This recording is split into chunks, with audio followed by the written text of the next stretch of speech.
Hi ಸ್ನೇಹಿತರೆ, ನಮಸ್ಕಾರ. ಬನ್ನಿ, ಇವತ್ತು ನೀವು ಕುರಿ ಕಾಯೋಣ ಅಂತ ಹೇಳ್ಬಿಟ್ಟು ಕುರಿ ಕಾಯ್ತಾ ಇದ್ದೀನಿ. ಇವತ್ತು ಏನು ಕೆಲಸ ಇರಲಿಲ್ಲ, ಅದಕ್ಕೋಸ್ಕರ ಕುರಿ ಕಾಯ್ತಾ ಇದ್ದೀನಿ. High high high high high high ಏನಾರ ಕುರಿ ಕಾಯ್ತಾ ಇದ್ದೀನಿ. ಏನು ಕೆಲಸ ಇಲ್ಲ, ಅದಕ್ಕೆ ಕುರಿಗಳು ಬೇರೆಯವ್ರ ಜಮೀನಿಗೆ ಹೊಡ್ಕೊಂಬಂದು ಮೇಯಿಸ್ತಾ ಇದ್ದೀನಿ. ನೋಡಿ, ಇಲ್ಲೇ ಇದ್ದಾವೆ ಕುರಿಗಳು. ಇದು ಒಂದು ಎಕ್ಸ್ಪೀರಿಯೆನ್ಸು ಚೆನ್ನಾಗಿದೆ ಕುರಿ ಕಾಯ್ದೂ. ಫಸ್ಟ್ ನಾನು ಹಸ್ಗಳು ಮೇಯಿಸ್ತಾ ಇದ್ದೆ. ಈ ಹಳ್ಳಿನಾಗಿದ್ದಾಗ ನಮ್ಮ ಹಸ್ಗಳಿದ್ವು, ಮೇಯಿಸ್ತಾ ಇದ್ದೆ. ಇವಾಗ ಬ್ಯಾಂಗ್ಳೂರು ಇದ್ಬಿಟ್ಟು ಎಲ್ಲನೂ ಡಿಜಿಟಲ್ ಆಗಿರೋ ಕಾರಣಕ್ಕೋಸ್ಕರ ಇದೆಲ್ಲ ಮಾಡ್ತಾ ಇರಲಿಲ್ಲ. ಈಗ ಡಾರ್ಪರ್ ಕುರಿ ಅಂತ ಮಾಡಿರೋದನ್ನ ನಮ್ಮ ಫಾರ್ಮ್ ಹೌಸಲ್ಲಿ ಇದು ಸ್ವಲ್ಪ ಹೊಡ್ಕೊಂಬಂದಿದ್ದೀನಿ. ನೋಡಿ, ಇಲ್ಲಿದ್ದಾವೆ, ಚೆನ್ನಾಗಿದೆ ಕುರಿಗಳು. ನೋಡಿ, ಒಂದು ಪಟ್ಲಿ ಇದೆ, ಒಂದು 60-70 kg ಬರುತ್ತೆ ಡಾರ್ಪರ್ ಪಟ್ಲಿ. ಚೆನ್ನಾಗಿದೆ, ಮೇವು ಕೂಡ ಒಳ್ಳೆ ಚೆನ್ನಾಗಿದೆ, ಮೇಯ್ತಾ ಇದ್ದಾವೆ.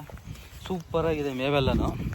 ಸ್ನೇಹಿತರೆ, ಈ ವಿಡಿಯೋ ಫುಲ್ ವಿಡಿಯೋ ನಾನು ಯೂಟ್ಯೂಬ್ ಚಾನಲ್ ಹಾಕಿದ್ದೀನಿ, ದಯವಿಟ್ಟು